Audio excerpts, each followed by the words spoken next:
So we're going to be looking at just an overview of the strategy for the reading section. And if you follow these tips, I'm sure it will help you to manage the section better and get the score that you need in the reading section. So let's get going. And first of all, let me just give you an overview of the format of the reading section. The reading section has 3 parts. You're given 60 minutes to look at 3 different texts. Each text has 13 or 14 questions for a total of 40. So you'll want to spend about 20 minutes on each section. And sometimes it's good to realize that it's possible that each section gets a little more difficult as you go. So you may want to manage your time by trying to do the first section in 15 minutes and maybe spend 20 minutes on the second section, and then give yourself 25 minutes for the final section. And if you do end up with time at the end, then you can go back and look at some of the questions you may have missed along the way. But when it comes to time management, it is important to allot yourself, and you can do this through practice. As you practice and get to know how long it takes you for each type of question, what you'll want to do is realize that you do have a time limit for each question. And if you can't find the answer within 45 seconds or a minute, it may be a good idea to move on to the next question, because in the reading section, your goal is to get as many correct as possible. So you get 1 point for each of the 40 questions. No questions are worth more than any others, and you don't lose marks for missed questions. So make sure that you practice and learn how to manage your time for the reading section.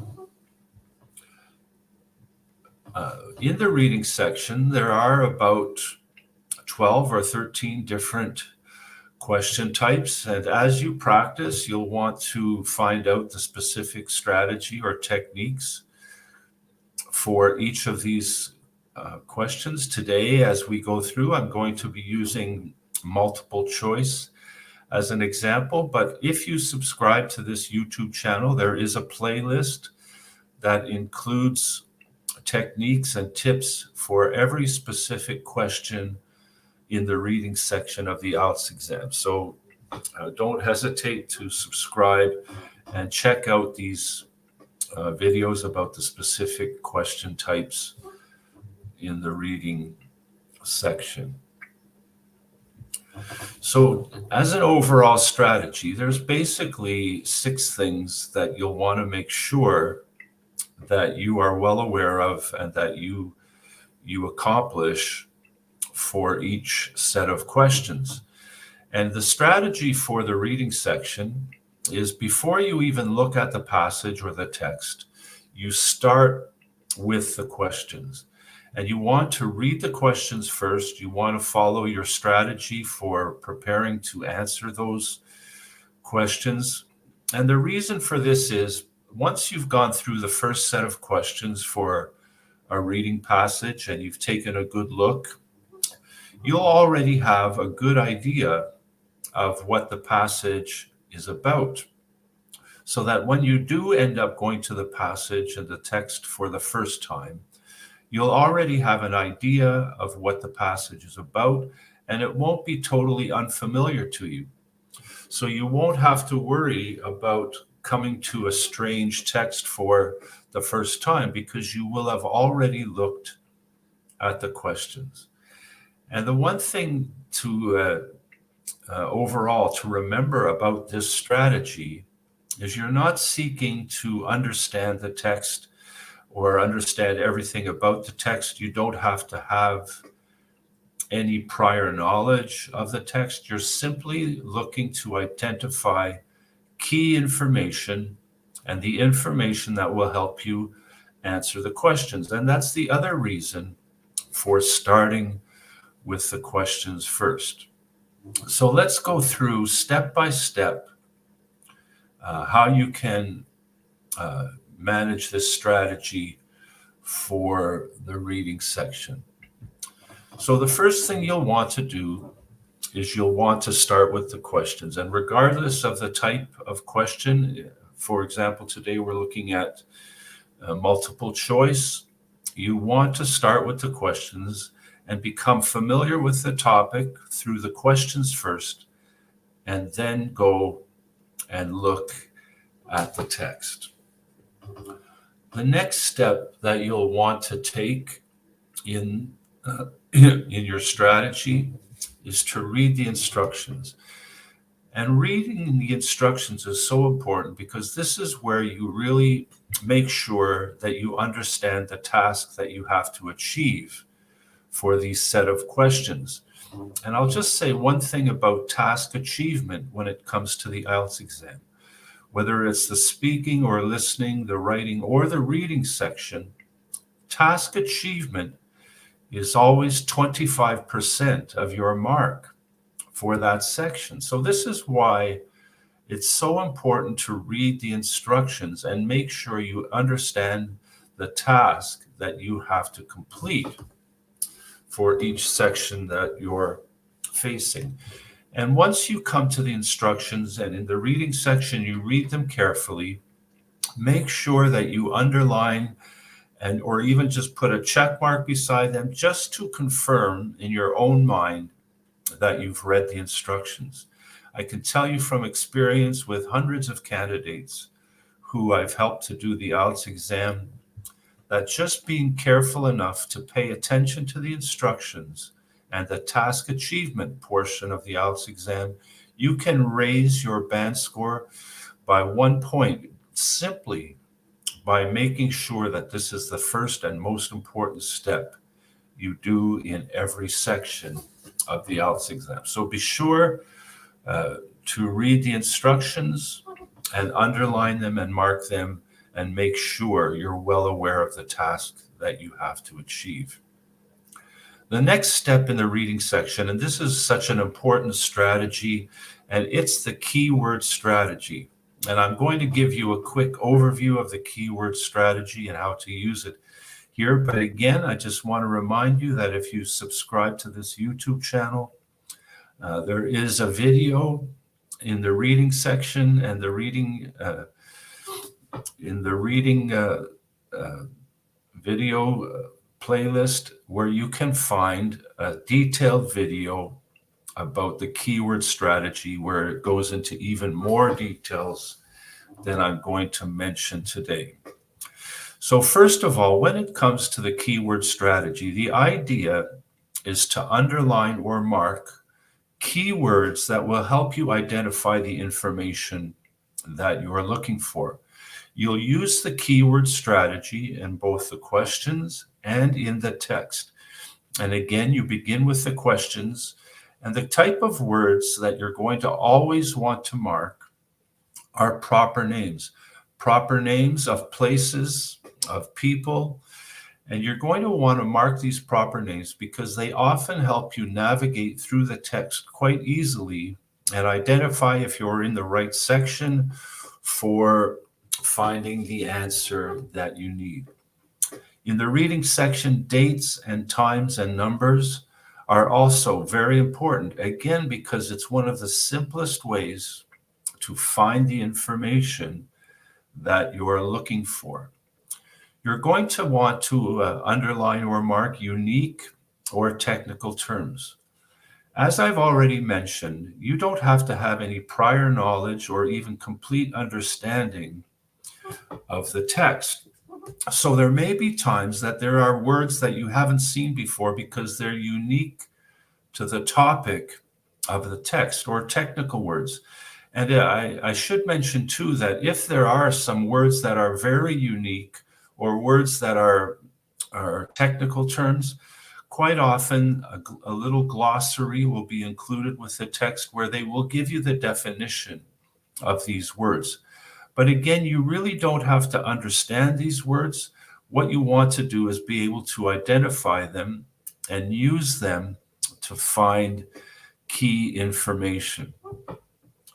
Adjectives and adverbs, comparative adjectives and superlatives are always very important for narrowing down and finding even more specific information, because when an adjective, for example, is attached to a noun, it makes that noun even more specific as it modifies the noun. So there may be different references to a specific noun, but by looking at the adjective, you will know if that's the noun that you're looking for with the specific information you need for your question. And I'm going to show you an example in just a moment of how these adjectives and adverbs and comparisons can be so important. And another thing you want to be aware of is that what's very common in the reading section is the ability to identify synonyms and paraphrases, because you may have a word that's found in the questions, but the word that you're looking for is not found exactly the same way in the text. So it may be a synonym, or there may be a phrase in the questions that's worded in a slightly different way in the reading section. So your ability to identify these synonyms and paraphrases is so important in the reading section. So you always want to be aware of the possibility of words that could be used in a different way between the questions and the text. So these are the key types of words that you use in the keyword strategy. Again, you begin with the questions and you identify the key words in the questions first before you go to the passage. And I'll give you an example of that right now. So let's say these are multiple choice questions again that we're using for the example today. So what we want to do is we want to take a look at the questions, identify keywords, and mark them, because these are the same words that we're going to be looking for when we go to the text for the first time. So, for example, I've underlined global increase, and this is just an example of an adjective and a noun combination. So there may be different increases of different types that are talked about in the passage, but the one that's going to help us find the information that we're looking for is if we see a global increase or a worldwide increase. We're looking for the main topic that we're looking for this question is greenhouse gases. And not just greenhouse gases, but again, that phrase, the increase in greenhouse gases. And another important tip that is very important is when we see attributed to. When we see something like attributed to, we suddenly know that we're looking for a reason. And this is where synonyms and paraphrases come into play too, because there are many different ways of expressing the reason for something. We could say attributed to, or due to, or even a simple word like because. So now we're kind of aware that we're looking for a reason, and when we go to the text for the first time after looking at the questions, these are the types of things that we'll be looking for. And then we look at our options. We have industrial pollution. So this is an example, again, of where an adjective is so important, because maybe there's going to be different types of pollution mentioned. Maybe because there are many different types of pollution, but we're looking for industrial pollution.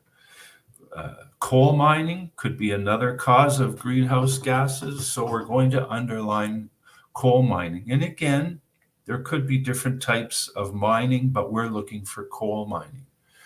We're looking for reduced rainfall. So if we see something that talks about rainfall, we're not going to be interested in moderate rainfall or increasing rainfall. We're looking for reduced rainfall. And then the last option, trends in population and lifestyle. And then again, a word like trends is often a word that can be expressed in many different ways. Trends could be means the same thing as changes or developments.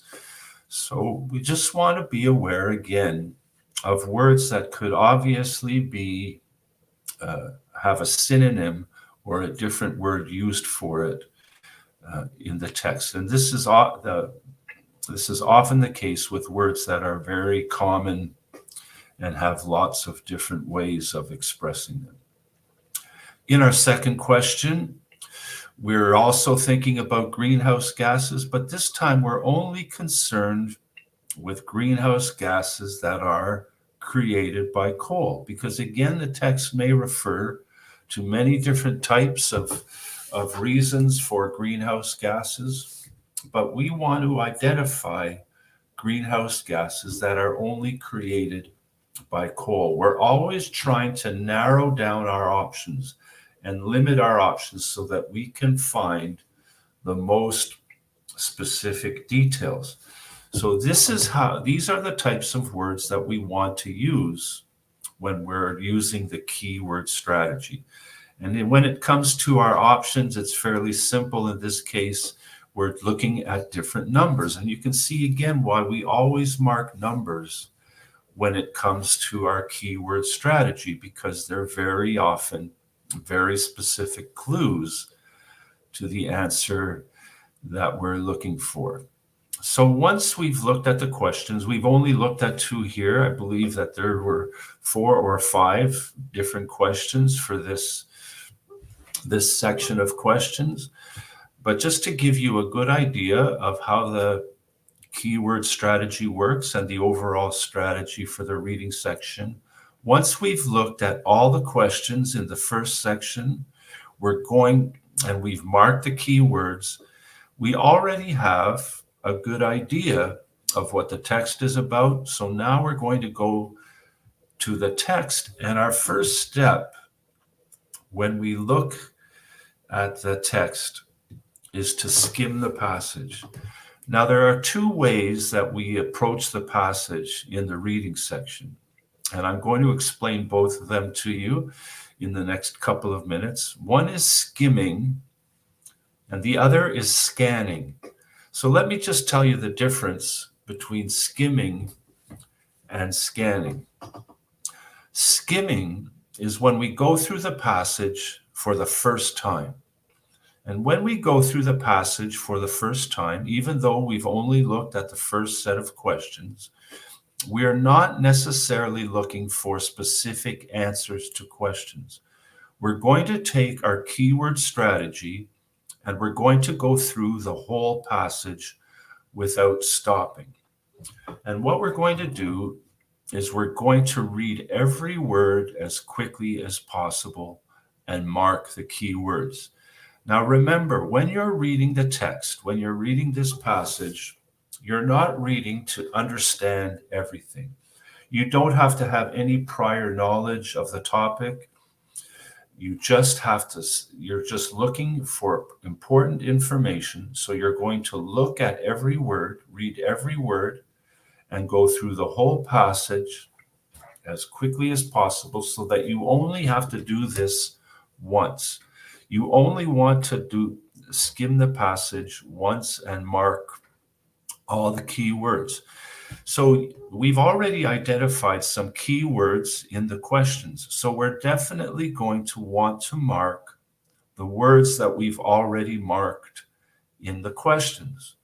We're also going to want to mark any words that we think that may be synonyms for the words that we've marked in the questions. But when it comes to our keyword strategy, because we've only looked at the first set of questions, we are still going to want to mark every keyword that may be useful for future questions, the ones that we haven't looked at yet, because again, we only want to skim the passage once. You only want to do this process once. It should take 7 to 8 minutes. So take that into consideration when you're practicing and managing how much time you have for each question. And so here, just as an example of the types of words that we're only looking at a portion of the whole text. But I know that in my set of questions, I know that I'm looking for something about greenhouse gases. And so I've marked greenhouse gases. And you remember just a couple of minutes ago, I pointed out to you that in the first line of the first question, we're looking for the reason for greenhouse gases. And the words that were in the question were attributed to. But here I see the words arise from. And arise from is a synonym or a paraphrase of attributed to. So that's why I've marked it. And I'm very happy that I saw it and marked it, because I know that this is going to be the section where I'm going to find the answers to my questions. I remember that when I marked the questions, there were a lot of words about increasing and things that increased or changed or trends. So anytime I see words associated with this, I'm going to mark them in the text. And so we see increasing concentration. In the next line, we see increased population. And we can see that improved living standards. Again, it's an adjective and noun combination. And I also know that this is something that could be a reason. So I'm just, having read the questions first, I know what I'm looking for. I underlined the word changes. It's a synonym because I had underlined the word trends in the questions. And it's changes. What kind of changes? Changes in lifestyle. I have the number 5 billion. I always underline numbers. I have the word United Nations. This is a proper name of a group. So I'm always going to underline and mark proper names. I go to the next line and I have 21st century. I'm always going to mark dates. This is so important in the keyword strategy. I have 8 to 14 billion. It's a number. I'm always going to mark numbers. 90%, the same thing.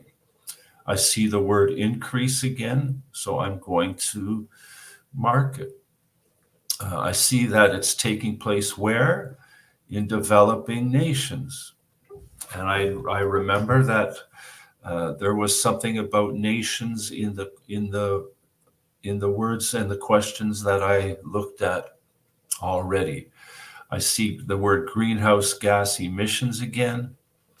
And then I see something about sustainable balance between population, economic growth, and environment. And I know that this is a paraphrase for a word that it was in the questions, and that word was lifestyle. All these are things that have to do with the lifestyle of people in a country. So you can see that I'm using the same strategy for the text when it comes to keywords as I used for the questions. And I've skimmed the passage, and now I'm ready to start answering questions.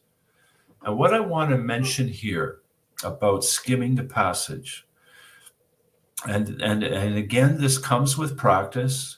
And so I recommend that you practice every question type when it comes to the reading section. And I'll remind you again that I have a playlist on my YouTube channel with every different type of question for the reading section. So if you want a specific strategy so that you'll have no surprises with any type of question in the reading section on the day of your exam, check out those videos and don't forget to subscribe to this channel. So I've looked at the questions and marked the keywords. I've skimmed the passage and marked the keywords, and now it's time to start answering the questions. And to answer the questions, this is where I'm only scanning the passage. See, skimming the passage, which means reading every word and underlining the keywords. Scanning the passage is where you don't look at every word. You only look at the words that you've marked as being important for answering the questions. So you don't want to go and read through every word again. That would be a waste of time. If you want to make sure you do that important task and do a good job on skimming the passage. And then when it comes to answering the question, you're only looking at information that you've already marked as important. So we're just going to quickly look at how to find the answer to this question. So remember what we marked in the question: global increase, greenhouse gases, and the reason attributed to. And we have 4 options. Was it because of industrial pollution, because of coal mining, reduced rainfall, or trends in population and lifestyle? So because I've marked greenhouse gases, and I know that I'm looking for that increasing concentration, as we can see in the first line, I know I'm in the right area to find the answer to this question. And now I'm just looking for the reason. Well, I don't see anything to do with industrial pollution. I don't see anything in this part of the passage that has to do with coal mining. I don't see anything that really has to do with reduced rainfall. So I can actually just eliminate these and quite simply know that question D is the correct answer. And I'll just add another little tip here. If one of the strategies that you can use in the reading section is called the process of elimination. So one way to easily identify the correct answer is simply eliminating the incorrect ones. But you'll also want to confirm that the one you're choosing is the correct option, because there may be more than one that seems correct. And so then you have to do a little closer look. But when I look at my option for letter D, it says trends in population and lifestyle. And I know that this portion of the text is about changes. We see improved living standards. That has to do with lifestyle. It says increased population and improved living standards. We can see that in the second line. And if we look to the last part of this paragraph, we can see population, economic growth, and environment. These are all to do with population and lifestyle. So it's quite clear to me that D is the correct answer. And then I'll move on to the second question. Locate the area in the text where the answer to that is clear, and I'll answer it. Then I'll go on to question number 3 and question number 4. And if you follow this systematic process of, first of all, reading the instructions, and then start with the questions, mark your keywords in the questions, then skim the text and mark the keywords, then go back to your questions and identify the information you're looking for, and then scan the text, only looking for the key information you've already identified. You can quickly find the answer to your question. Now, this comes with practice. There's no replacing preparation and practice when it comes to the IELTS exam. It's not about studying. You don't have to have knowledge about lots of different topics. You only have to have the ability and the skill to identify key information, and that comes with practice.